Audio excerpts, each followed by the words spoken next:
Амансыздар ма, құрметті қазақ елі. Мен және далада тұрып түсіре алмадым дұрыстап. Бүгін мен таңғы сағат 7-ден андып, жұмысқа шыққан бетімнен, үйден шыққаннан жұмысқа дейін андып артынан келіп отырған. Мен фотосын түсіріп жіберген болдым, түсіріп тығылып талдың артына тығылған беттен. Содан жұмыстың ішіне кіріп тұрып мені алып кетті. Сүйреп үш опер. Хозяйкамнан кәдімгідей біз постановление мен деп кәдімгідей қолында қағаздарын көрсетіп алып кетті. Қазір Алматинский робыды Қалжановтың несімен келді, қол подписімен. И Шалкөйде 2-де тергеді, УПП 2 Жапаров Мейрамбек Әбдімәлікұлы, тергеуші капитан полиции.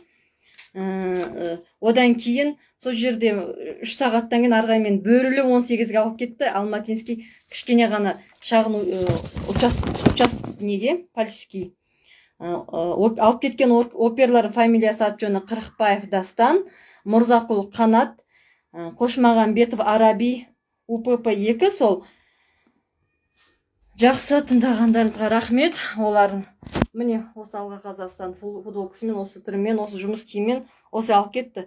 Сағат 7:30-на міне қазір енді келіп отырмын. Бәленбай сағат тергеді.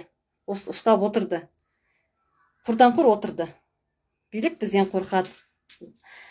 Құрметті қазақ елі, қорқпаңыздар, шығыңыздар. Митингке мен және шығыңыздар, қорқпаңыздар.